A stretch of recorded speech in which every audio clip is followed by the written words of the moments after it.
Terpaksa jugalah berpatah balik disebabkan tidak dapat kejerantut akibat pokok tumbang yang melintang jalan. Ketika kereta Kadir Misai melalui seleko berkenaan, sudah ada lori yang berhenti tidak dapat meneruskan perjalanan. Mereka memberitahu hampir sahaja lori tersebut terperusuk ke bawah pokok tumbang yang disebabkan baru sahaja berlaku kejadian itu. Kalaulah kereta Kadir Misai tidak pancit, mungkin juga terperangkap di bawah pokok tumbang yang melintang jalan. Semasa kereta pancit terbabas ke tepi jalan, memang lori berkenaan memotong ke hadapan. Sekiranya lori itu laju melalui jalan yang berliku-liku itu, nescaya terperangkap juga di bawah pokok yang baru sahaja tumbang melintang jalan. Mahu ditunggu pokok itu dipotong tentulah memakan masa. Pemandu lori juga tidak dapat memotong kayu besar itu disebabkan tak ada gergaji. Lainlah kalau berpatah balik membuat laporan. Disebabkan tidak dapat mahu kejerantut menziarahi Lebay Bumin, lantas saya mengajak Kadir Misai balik sahaja. Perkara menziarah Lebay Bumin bukanlah tidak penting, tetapi aral yang menghalang di tengah perjalanan itu menyebabkan kami terpaksa membatalkan hasrat di hati. Memang kesal juga saya tidak dapat menemui Lebay Bumin setelah mendapat tahu dia terlantar sakit. Tak apalah, kita balik ajalah Kadir, bisik saya setelah pemandu lori juga berpatah balik ke Temerloh. Apa pula lah malangnya nasib kita ni Ustaz? Keluh Kadir Misai kerana tidak menyangka aral yang menghalang perjalanan. Ini bukanlah urusan kita, sahut saya sekalipun menyedari yang Kadir Misai memang mendongkol benar hatinya. Kalau nak pergi juga, kita tunggu siang lah Ustaz. Kadir Misai bernekat benar mahu kejerantut. Memang dia tak puas hati disebabkan aral tersebut setelah berura-ura mahu menemui Lebay Bumin. Manalah tahu tidak dapat lagi bertemu dengan orang tua tu setelah sekian lama terlantar uzur. Saya tak menyahut. Kalau Kadir Misai gagahi juga mahu kejerantut, saya tak boleh nak halang apa-apa. Lagipun sudah sampai di Pahang, tentulah terkilan juga tidak menjengah Lebay Bumin di Jerantut. Lagipun Kadir Misai boleh singgah di rumah bapa mertuanya di Lancang kalau mahu berehat. Kadang-kadang bapa mertua Kadir Misai ini hairan juga macam mana menantunya yang mudah panas baran itu boleh berkawan rapat dengan saya. Pantang saja dicabar. Kadir Misai lantas menyingsingkan lengan baju tak peduli apa-apa. Marah benarlah dia sekiranya sesiapa sahaja cuba memperolok-olokkan dirinya. Ustaz ni lemah lembut. Macam mana boleh sesuai dengan Kadir ni? Tersengih-sengih sahaja Pak Taja sebaik saja saya naik ke rumahnya bersama dengan Kadir Misai. Terkuat-kuatlah dia menyambut kami disebabkan dikejutkan bangun tidur setelah hampir 2 pagi. Hai, takkanlah sepanjang masa Kadir tu nak panas baran, sahut isterinya Mak Bijah mengejek Pak Taja. Kalau singgah di Lancang, memang Pak Taja sanggup bercekang mata melayani saya sampailah ke pagi. Mulutnya becok menyuruh isterinya Mak Bijah untuk sediakan kopi ataupun rebus pisang. Tahu sangatlah dia semenjak Ulung Bahar masih hidup. Memang beberapa kali saya singgah di rumahnya. Setelah Ulung Bahar meninggal dunia sahaja, saya dah tak kerap ke Lancang. Tetapi Pak Taja tetap berpesan pada Kadir Misai supaya mengajak saya untuk singgah ke rumah. Tak pernah kesabar lagi, Bang Taja. Sengaja saya mengalihkan perhatian dia kerana dia mahu membandingkan saya dengan menantunya Kadir Misai. Memang saya tahu yang Kadir Misai ini mudah panas baran sekiranya hasrat ini terhalang. Tetapi dia tidak akan menyanggah apapun keputusan saya dalam urusan yang membabitkan dirinya. Tahu sangatlah dia bahawa saya ni tak pernah mahu menyusahkan dirinya kalau dia memerlukan apa-apa nasihat. Dah tak ada hal lagi, jadi tak pernahlah pergi sana. Beritahu Pak Taja tersengih-sengih apabila kenangkan masa lampaunya yang lama di Sabah. Mudah saja terbayang di kepalanya hutan besar yang banyak di Sabah dan masih belum diteroka.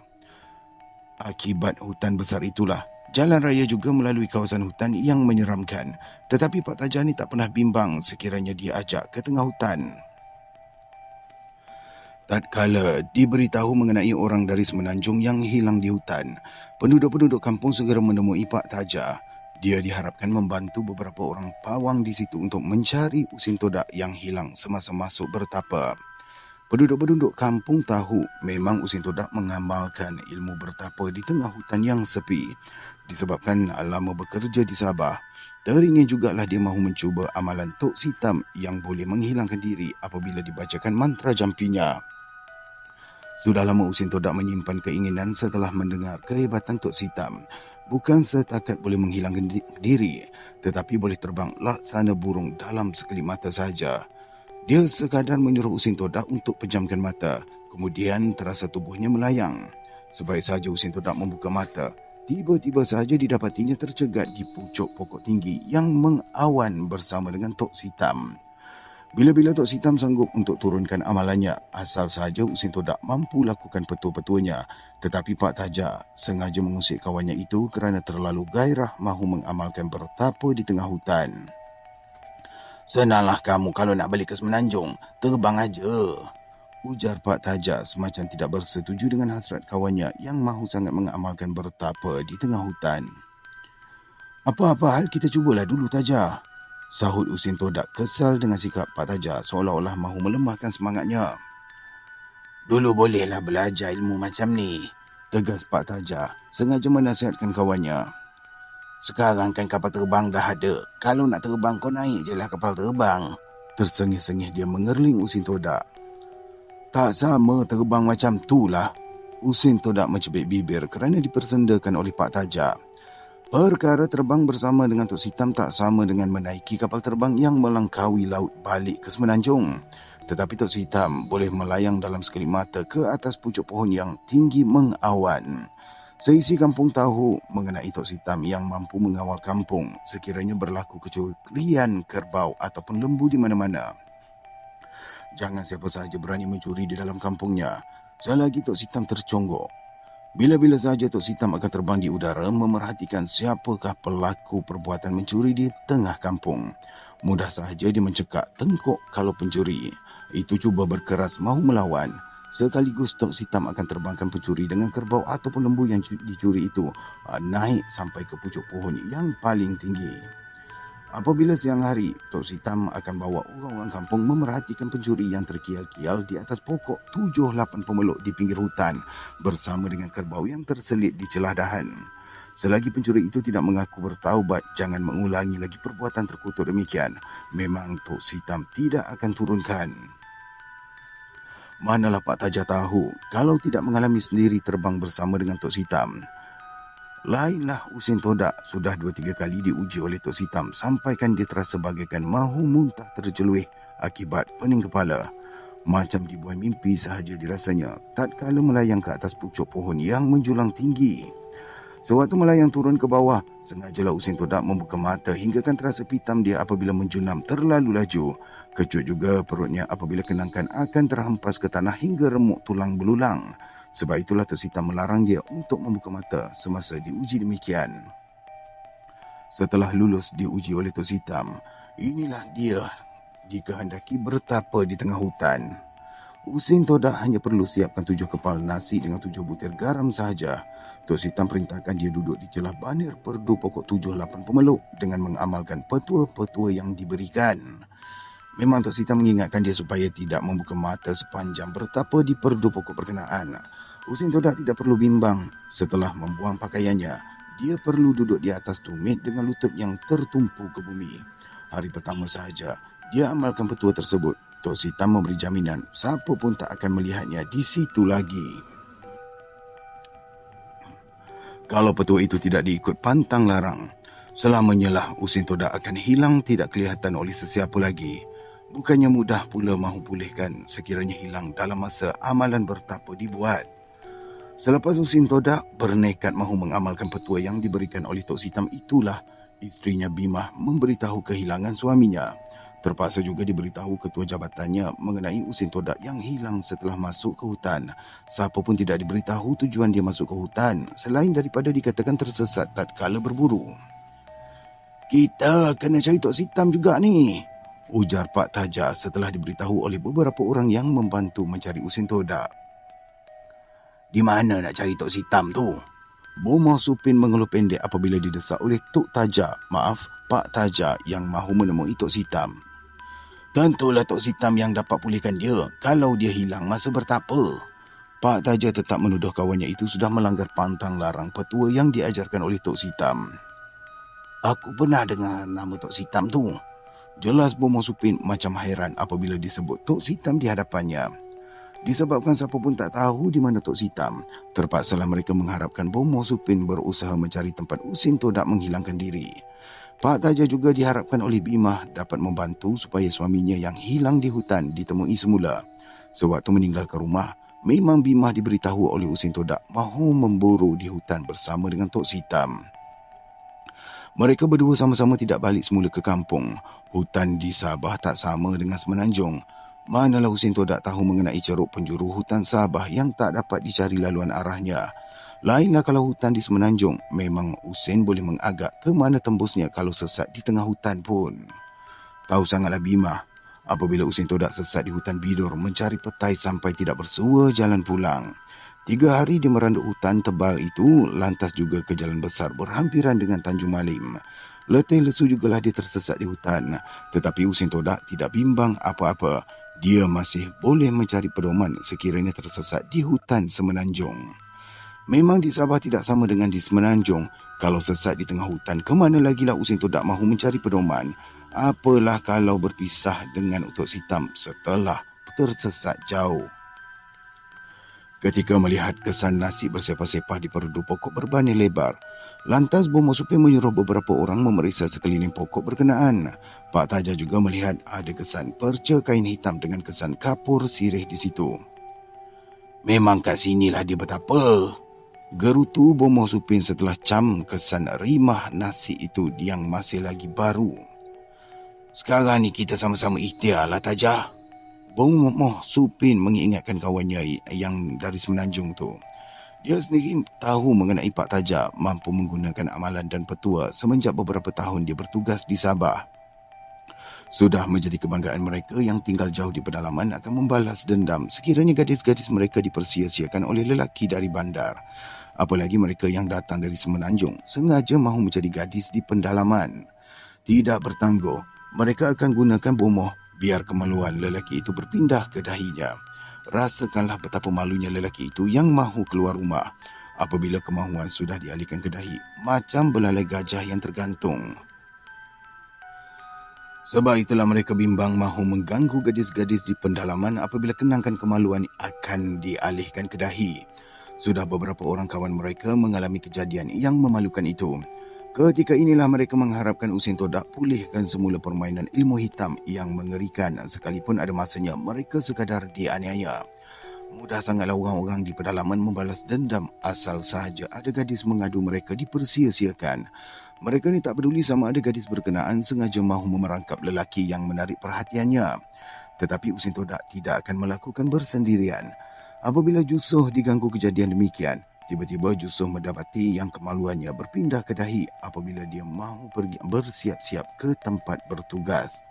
Sebaik saja melihat di cermin, terkejutlah Jusoh dengan keadaan dirinya yang berlaku tak semena-mena. Setelah diberitahu Usin Todak, lantas dia mengajak Pak Taja ikut sama ke bilik sewa Jusoh. Sewaktu sama-sama jauh di rantau, mereka ni wajib bantu-membantu disebabkan saudara mara tidak akan dapat menjengah.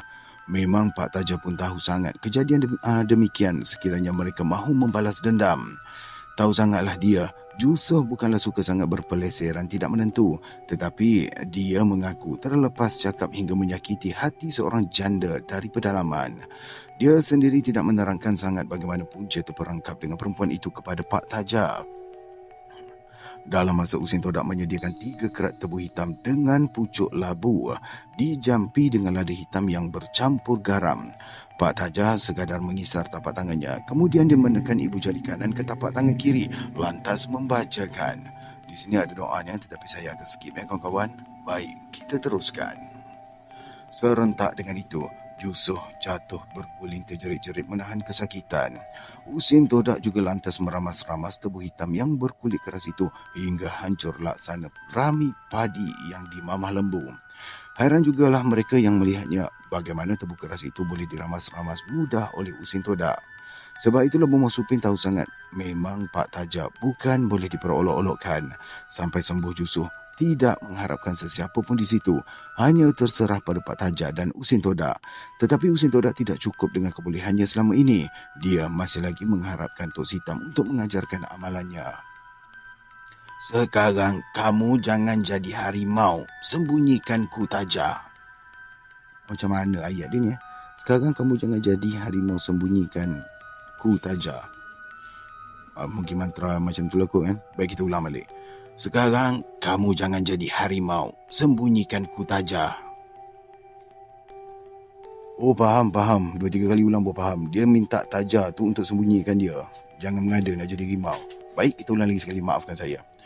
Sekarang kamu jangan jadi harimau, sembunyikanlah aku Taja. Baru kena.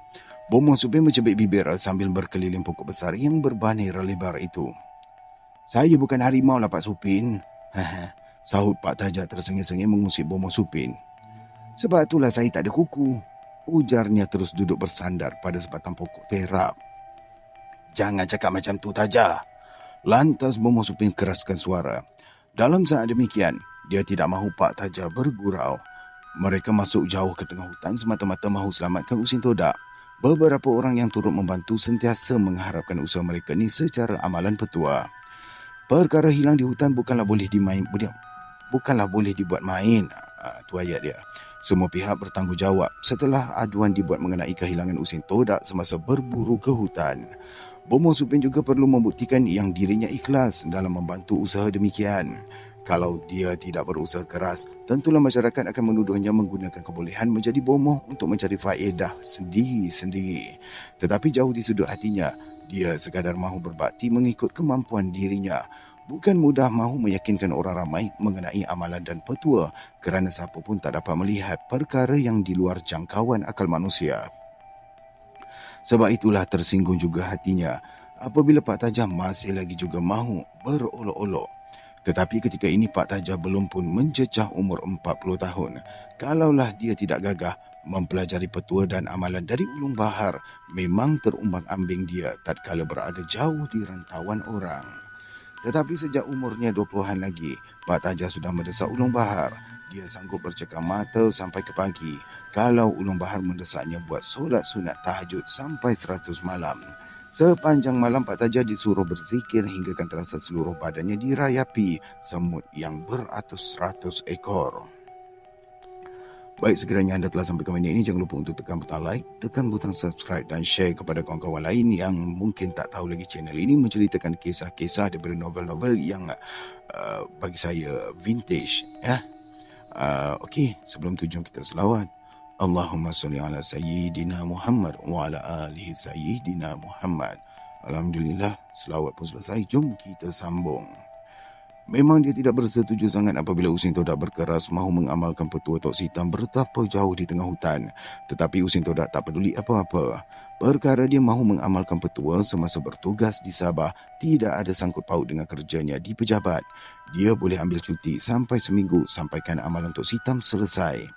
Tentulah Pak Taja tak percaya kebolehannya terbang hingga ke pucuk pokok tinggi sayup mengawan setelah selesai mengamalkan petua yang diamalkan oleh Tok Sitam.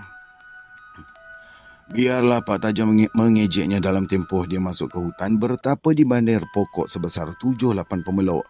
Dia sudah siapkan nasi di kepal 7 genggang jadi bekalan selama bertapa di situ.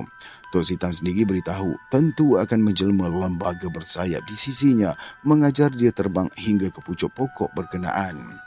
Usin Todak akan buktikan yang dirinya boleh terapung-apung di udara setelah diajar oleh lembaga bersayap itu. Biar Pak Taja lihat sendiri bagaimana dia melayang laksana keluang yang berlegar di tengah malam. Tetapi dia tahu tak siapa pun melihat Tok Sitam tatkala terbang terapung-apung. Dia akan hilang dari pandangan manusia sebelum terbang ke udara. Memang itulah yang diharapkan oleh Usin Todak, biar siapa pun tak dapat melihat dia setelah amalan petuanya sebati dengan jiwanya. Sebab itulah dia perlu bertapa jauh di tengah hutan mencari pokok besar yang berbanir lebar. Dia mesti menyeru puaka hutan sampailah tercegat di hadapannya dengan sayap yang terkembang. Puaka hutan itu akan mengajaknya terbang ke udara hingga sayup memandang ke bawah. Usin Todak sanggup lakukan apa sahaja asalkan dia dapat mewarisi amalan Tok Sitam. Kita mulakan sekarang, Taja. Bisik Bomoh Supin memberi isyarat kepada pembantunya, Jidun Lopong, supaya sediakan tempat bara. Jidun Lopong akan membakar kemenyan sebaik sahaja Bomoh Supin memanggil jin khadamnya. Ketika ini mereka yang sama-sama mencari Usin Todak mula mencari tempat duduk masing-masing berkeliling pokok besar tersebut. Mereka juga yakin memang Usin Todak bertapa di situ disebabkan kesan nasi dan barang-barang yang digunakannya untuk bertapa bersepah di situ. Masakan Usin Todak diterkam binatang buas tatkala terconggok di situ. Kalau diterkam binatang buas, tentulah kesan darahnya memercik di perdu pokok. Tetapi sekeliling pokok tak ada kesan apa-apa selain rimah nasi dan perkakas-perkakas untuk bertapa. Sebaik saja Jidun Lopong membakar kemenyan, Bomoh Supin menghunus keris pesaka yang berkarat mata. Dia menjulang tinggi keris itu hinggakan melepasi kepala dengan mengepak tangan. Sekaligus pula dia menggoyangkan badannya laksana tengah beratip. Hampir 15 minit, Bomoh Supin terlenggok-lenggok. Beberapa orang yang berkeliling di situ terkejut apabila melihat bayangan lelaki berbulu hitam seluruh badan terlekat pada pokok berkenaan. Tubuhnya bersatu dengan pokok tersebut dengan kepalanya sahaja yang menggeleng-geleng. "Mana kamu sembunyikan Usin Todak?" Lantas Bomoh Supin bingkas bangun meletakkan kerisnya ke dada lembaga yang melekat pada perdu pokok berkenaan. Lembaga itu sekadar menyeringai hinggakan nampak giginya berceranggah laksana mata gergaji. Belum sempat Bomoh Supin meradakkan mata kerisnya, lembaga itu hilang tidak kelihatan lagi. Serentak dengan itu pula, pucuk pokok berkenaan bergoyang kuat bagaikan dirempuh angin kencang. "Aduh, puaka hutan buat angkara," gertu Bomoh Supin menggertak bibir. "Usin Todak ada di sini," ujar Jidun Lopong memberitahu kumpulan orang ramai yang datang mahu menyelamatkan Usin Todak yang tersesat di hutan. "Tapi dia dikawal oleh puaka hutan," dia meneruskan sambil mengesat peluh yang memercik di dahi. "Jadi, kita nak buat macam mana sekarang?" Tok Musid yang menjadi ketua kumpulan mencari Usin Todak bersuara lemah. "Kita perlukan bantuan Bomoh," Jidun Lopong mengingatkan. "Pak Supin saja tak mampu ni. Kita perlu cari 5 ataupun 6 orang lagi," tegasnya memandang Tok Musid. "Bomoh yang macam mana?" Hairan juga Tok Musid apabila Jidun Lopong mendesak supaya dicarikan bomoh lagi. "Bomoh yang ada pelihara puaka," sahut Jidun Lopong mengeluh pendek. Memang siapa pun tak percaya apabila dia mengingatkan bukanlah mudah mahu selamatkan Usin Todak yang tidak boleh dilihat dengan mata kasar itu. Tentu Usin Todak tidak dapat keluar dari kawasan puaka hutan yang menjelma tatkala diseru oleh Bomoh Supin. "Macam mana Encik Tajah?" Tok Musid berpaling pada Pak Tajah yang tersandar di perdu terap. "Terserahlah pada Tok Ketua." Pak Tajah tidak membantah apa-apa pun keputusan Tok Musid. Kalau Tok Musid perlu keluar balik ke kampung mencari bomoh yang ada memelihara puaka, dia takkan bantah. Tok Musid tentu lebih mengetahui apa yang perlu dibuat di kampung halamannya. Disebabkan sudah semakin senja, Tok Musid meminta supaya mereka berkhemah dahulu di situ. Kalau perlu menjemput bomoh di kampung lain untuk membantu, dia akan melakukan keesokan harinya. Jauh di tengah hutan memang sukar mahu mencari jalan balik apabila malam kian gelap tidak kelihatan apa-apa. Pak Tajah terpaksa juga mencari anak air untuk mandi dan mengambil wuduk. Selesai sahaja solat maghrib, dia tak peduli orang lain yang memasang lampu supaya mudah menyuluh sekiranya Usin Todak mencengah ke situ. Bomoh Supin juga masih lagi berusaha lakukan amalan petuanya dengan Jidun Lopong yang membakarkan kemenyan. Memang beberapa kali lembaga lelaki bersayap terlekat pada pokok itu berbayang-bayangan menjelma. Tetapi beberapa minit sahaja bayangan tersebut hilang sebelum sempat Bomoh Supin bertindak. Mengeluh panjanglah Bomoh Supin disebabkan gagal mahu memerangkap jelmaan puaka yang berbulu hitam dan bersayap itu. Dalam masa Bomoh Supin meneruskan amalan petuanya, Pak Tajah menguatkan zikirnya selepas solat maghrib. Terpaksa juga dia ingatkan segala pesan ulun bahar apabila kenangkan kawannya Usin Todak hilang di hutan jauh dari kampung halaman sendiri. Setelah terasa zikirnya bergema jauh di sudut kalbunya, Pak Tajah membacakan Al-Fatihah 41 kali. Kali ini dia merasakan air matanya jatuh berlinang dengan dadanya semakin sebab. Sedikit demi sedikit, tubuhnya bagaikan terlalu kecil hinggakan tenggelam dalam kegelapan. Lantas Pak Tajah membacakan surah Ad-Duha sampai ternampak lorong bercahaya yang jauh di hadapannya. Sebaik melihat jalan bercahaya berlorong jauh ke hadapan, Pak Tajah terus membacakan, Di sini ada doanya, tetapi saya akan skip ya kawan-kawan. Baik, kita teruskan. Tubuh Pak Tajam melayang melalui lorong bercahaya itu hinggalah sampai ke kawasan lapang. Dia melihat sekumpulan lembaga bersayap merayau-rayau, tetapi mereka tidak terbang ke udara. Masing-masing berjalan menunduk. Sebaik sahaja menyedari Pak Tajam terconggok di situ. Kenapa yang tak terbang? Bukankah awak dah ada sayap? Sengaja Pak Tajam mengejek lelaki bersayap yang hampir dengannya. Macam mana nak terbang? Kami ni dalam pantang larang. Beritahu lelaki itu kesal dengan kejadian yang menimpa dirinya. Jadi, apalah guna sayap awak tu? Pak Tajam mencebik bibir. Kami boleh terbang kalau tak ada manusia yang melihatnya. Beritahu lelaki bersayap itu melirik senyum. Sekarang ni, mana Husin Todak? Tidak bertangguh Pak Tajam membentak lantas membacakan. Di sini ada doa ni lagi, tapi saya akan skip ya tuan-tuan. Baik, kita teruskan. 3 kali dia hentakkan tumitnya ke tanah. Pak Tajam mengisarkan kuat menyebabkan lelaki bersayap itu termengah-mengah sukar bernafas. Dia mengembangkan sayapnya mahu terbang, tetapi sekadar terkial-kial sahaja, tidak dapat bergerak. Apa salah aku, awak buat aku macam ni? Gerutu lelaki bersayap itu mencemik marah. Pak Tajam tidak menyahut, tetapi dia merenung tajam dengan tumitnya masih lagi dikisar ke bumi. Setiap kali dia mengisar tumit, semakin termengah-mengah lelaki bersayap itu. Kemudian dia menekupkan dadanya seolah-olah kesakitan hingga air liur melejeh-lejeh di bibir. Aku tanya dekat mana Husin Todak? Jerkah Pak Tajam tidak melepaskan tumitnya yang dikisar ke bumi. Ketika ini terasa bumi sekitarnya bergegar kuat diikuti dengan angin kencang. Pak Tajam tetap bertahan sekalipun tubuhnya hampir diterbangkan angin kencang itu. Sebaik saja angin kencang berhenti, tiba-tiba di hadapannya tersergam pokok yang besar. Dia melihat Husin Todak bercantum badan dengan pokok berkenaan. Sebaik Husin Todak melihatnya, lantas saja dia memberi isyarat supaya Pak Tajam berundur jauh. Air mata Husin Todak bergenang tatkala bersua Pak Tajam di situ. Kau kenal aku tak Husin? Soal Pak Tajam memerhatikan ramai lelaki bersayap mengelilingi kawannya itu. Husin Todak mengangguk perlahan. Dah, mari kita balik. Tinggalkanlah tempat ni. Keras suara Pak Tajam mendesaknya. Tetapi Husin Todak menggeleng lemah. Dia tidak dapat melepaskan diri daripada pokok yang bersatu dengan tubuhnya. Jauh di kerengkungnya, Husin Todak memberitahu dia tidak boleh memisahkan diri dengan pokok berkenaan setelah diperdaya oleh Tok Sitam. Kalau aku balik pun, sayap aku ni akan kekal. Ujar Husin Todak perlahan menunjukkan sayapnya yang mulai tumbuh. Selagi sayapnya tidak tumbuh memanjang, tubuhnya tidak akan lekang daripada pokok berkenaan. Masakan Husin Todak boleh balik menemui isterinya Bimah dalam keadaan tubuhnya ditumbuhi sayap. Tok Sitam yang ditemuinya itu sebenarnya sudah lama meninggal dunia. Kalau dia menjelma pun, sekadar mahu memperdayakan sesiapa saja biar mengikut jejaknya. Kau tu yang tak bersyukur jadi manusia yang serba sempurna lah Husin. Pak Tajam meluahkan rasa terkilannya.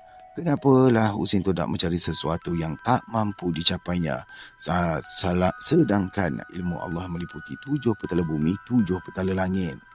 Alangkah sempurnanya manusia yang dijadikan Allah. Kenapa mahu mencari sesuatu yang lebih rendah dan tidak diredainya? Terbayang kekesalan di wajah Husin Todak setelah bertemu Pak Tajam di situ. Kalaulah dia tahu Tok Sitam yang ditemuinya selama ini sudah lama meninggal dunia, memang dia tidak mahu berkeras, mahu mengamalkan petua boleh terbang ke pucuk pohon yang tinggi. Perkara Tok Sitam selamatkan penduduk-penduduk kampung sudah berlaku berpuluh-puluh tahun sebelum tu. Memang ketika itu penduduk-penduduk pedalaman tidak ada tempat mahu mengadu sekiranya ternakan mereka dicuri orang. Siapa lagilah boleh diharap kalau bukan Tok Sitam. Kalau Tok Sitam terbang ke udara pun mereka tak pernah melihat. Orang-orang kampung sekadar terserempak beberapa kali Tok Sitam berdiri di pucuk pohon tinggi yang mengawan. Dalam beberapa saat sahaja Tok Sitam akan jejak semula kaki di bumi. Memang Tok Sitam akan terbangkan sesiapa sahaja yang mencuri ternakan orang-orang kampung di pucuk pokok yang tinggi sayup mata memandang. Kemana lagilah si pencuri itu mahu selamatkan diri kalau pokok 6-7 pemeluk tersergam menjulangnya. Lainlah kalau ada sigai yang boleh bergayut untuk turun ke tanah, tentu mereka akan juga merangkak turun. Terpaksalah mereka mengharapkan Tok Sitam juga untuk turunkan semula ke tanah. Si pencuri memang kecut perut apabila merasa tubuhnya melayang ke bawah, dibawa turun sekalipun orang-orang kampung tidak melihat apa sebenarnya yang berlaku. Keistimewaan Tok Sitam itu memang mereka kagumi hinggalah lelaki itu meninggal dunia. Setelah Tok Sitam meninggal dunia, beberapa kali juga orang terserempak dia bertapa di pinggir hutan. Sebab itulah mereka yang mahukan amalan petua Tok Sitam tidak lepaskan peluang untuk mengunjunginya. Sampaikan Usin Todak juga sanggup mengambil cuti seminggu semata-mata mahu terbang ke udara. Dia boleh melayang dari satu tempat ke satu tempat dalam sekelip mata. Aku dah tak boleh balik lagi, Tajah, beritahu Usin Todak sebab menahan kesal di dada. Kenapa yang tak boleh balik? Bentak Pak Tajam mendengus marah. Macam mana aku nak buang kepak aku ni? Ujar Usin Todak dengan air yang tergenang banyak di mata. Ilmu Allah tu 7 petala bumi, 7 petala langit. Banyaknya lah. Kenapa yang kau pergi cari ilmu setan? Sengaja Pak Tajam mengejeknya untuk melepaskan rasa geram yang mendongkol. Cukuplah Tajah. Janganlah kau nak marah-marah aku. Usin Todak semakin galak tersengguk-sengguk menahan rasa terharu di hatinya. Lama dia tersengguk-sengguk, Pak Tajam melihat pohon yang berbani besar itu hilang bersama dengan kabus yang meliputi kelilingnya. Pak Tajam juga mengeluh pendek dengan keadaan Usin Todak yang dilihatnya. Memang dia sendiri tak dapat mahu menyelamatkan kawannya itu, kerana yang mampu memberikan pertolongan dan perlindungan hanyalah Allah Azza wa Jalla. Ketika ini, Pak Tajam sendiri menangis tersengguk-sengguk akibat sayu dengan kejadian yang menimpa kawannya itu. Dalam masa dia tersengguk-sengguk inilah, Bomoh Supin menepuk-nepuk bahunya. Terkejut Pak Tajam apabila Bomoh Supin menyuruhnya bangun mendekati pokok kayu yang tersegam di hadapan mereka. Aku dengar bayang yang menjelma kat pokok tu memanggil kamu, Tajam. Jelas Bomoh Supin yang hairan dengan jelmaan lembaga di perdu pokok tersebut. Sudah beberapa kali dia cuba memerangkap jelmaannya yang dituduhnya puaka hutan, tetapi lembaga itu cepat saja hilang sekiranya dia menerpa dengan keris di tangan. Kita tak boleh jumpa Usin Todak dekat sini. Lantas saja Pak Tajam mengalah setelah menyedari kerja sia-sia sahaja kalau terus juga usaha mengasan Usin Todak. Jangan putus asa lah Tajam. Bomoh Supin tetap yakin yang Usin Todak boleh ditemui asal sahaja puaka hutan yang mengawalkan tempat itu dapat dikalahkan. Dia bersetuju dengan Juni Lopong, mesti 5-6 orang lagi Bomoh untuk datang membantu ke situ.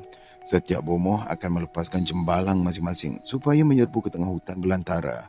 Jembalang peliharaan Bomoh-Bomoh itu akan menyerkup puaka hutan yang berkeras mahu mengurung Usin Todak. Kerja sia-sia ajalah Pak Supin. Pak Tajam tetap tidak mahu meneruskan usaha tersebut. Biarlah Bomoh Supin mahu menjemput beberapa ramai pun Bomoh di seluruh Sabah. Kalau mereka berjaya menemui Usin Todak, tentu Tok Musid akan memberikan upah juga. Tok Musid yang menjadi ketua gerakan mencari Usin Todak yang dikatakan tersesat di hutan itu memang berharapkan bantuan Bomoh seperti Bomoh Supin. Mereka percaya hutan di Sabah tak sama dengan di Semenanjung. Hutan di Sabah masih banyak puaka yang mengawal di setiap penjuru. Siapa sahaja akan tersesat kalau tidak mendapatkan bantuan Bomoh. Sebab itu mereka mesti meminta Bomoh membakar kemenyan dahulu sebelum melangkah masuk berburu ke hutan. Tetapi Usin Todak ni berdegil. Dia mahu ke hutan bukanlah berburu dengan Tok Sitam, tetapi bertapa mahu mengamalkan petua boleh gaib dan terbang laksana keluang di tengah malam. Memang terkejut Bomoh Supin apabila diberitahu oleh Bimah mengenai suaminya ke hutan bersama dengan Tok Sitam. Tahu sangatlah Bomoh Supin mengenai Tok Sitam yang sudah meninggal dunia berpuluh-puluh tahun lamanya. Dia juga sekadar mendengar dari datuknya pasal Tok Sitam boleh terbang ke pucuk pokok yang tinggi. Sekalipun seisi kampung memuji-muji, tetapi Bomoh Supin dan datuknya sendiri mencemoh sekiranya mereka kagum sangat dengan keistimewaan Tok Sitam. Sudah beberapa kali Tok Sitam larikan isteri orang dengan membawanya terbang ke pokok yang tinggi. Kalau perempuan cantik di kampung lain sudah menjadi idamannya, bila-bila sahaja Tok Sitam akan terbangkan. Masakan suami perempuan itu berani membantah kalau dalam sekelip mata saja isterinya dibawa terbang. Memang mereka tahu perbuatan Tok Sitam. Maafkan saya. Tetapi siapa berani menentang kalau cuba menghalang? Sebaik sahaja mereka bertentangan mata dengan Tok Sitam, seluruh anggota badan akan menjadi lemah tidak bermaya. Tok Sitam akan perlakukan apa sahaja di hadapan mata mereka sendiri, isteri yang dilarikan itu. Satu-satunya yang ditakuti oleh Tok Hitam memanglah Datuk Bomoh Supin. Kalau Long Bidik tercegat di hadapannya, nescaya Tok Hitam melarikan diri. Dia tidak akan berkeras terbangkan isteri orang yang disukainya apabila Long Bidik sudah tercegat di tengah rumah. Bukan sahaja dia tidak mampu terbang melayang ke udara, malah nafsunya juga tidak bermakna sebaik sahaja matanya ditentang mata oleh Long Bidik. Sinar mata Long Bidik tidak mampu dipandangnya. Masakan dia dapat bertahan disebabkan Long Bidik ni boleh membakar apa sahaja dengan silauan cahaya matanya. Kalau Long Bidik boleh merenung cahaya matahari dengan tidak berkedip, sebaik sahaja naik segala hingga sampai tegak di kepala. Apa sangatlah dengan mata Tok Sitam? Cubalah. Tok Sitam tidak mampu memandang silauan cahaya yang memancar dari mata Long Bidik. Sampai sekarang Usin Todak yang hilang tu tak ditemui. Jelas Pak Tajak apabila kenangkan kejadian berlaku bertahun dahulu di Sabah. Ayah kawan ni pun banyak pengalamannya lah Ustaz. Terkekeh-kekeh Kademisai ketawa mengusik ayah mertuanya. Ustaz pun tahu arwah Ulun Bahar tu banyak bercerita pasal Ustaz ni. Lantas saja Pak Tajak mahu mengalih cerita menantunya itu. Memang ayah dah banyak dengar cerita pasal Ustaz. Sahut Kademisai mencebik bibir. Tetapi arwah tu tak cerita lagi. Tetapi arwah tu tak cerita lagi pada Ustaz pasal ayah kan? Katanya masih ketawa memanjang. Dia singgah di rumah ayah mertua Kademisai memang mahu berehat. Tetapi Pak Tajak bukannya mahu duduk diam. Disebabkan dia sudah terkejut tidur semasa saya datang bersama dengan Kademisai. Sengaja juga dia melayani kami untuk berbual. Sampailah subuh pun kami tidak dapat melelapkan mata. Hanya selepas solat subuh, saya rebahkan juga badan disebabkan tidak tertahan lagi rasa mengantuk. Biarlah dapat hilangkan rasa mengantuk sebelum bertolak semula ke Jerantut menziarahi lebay Bumin itu.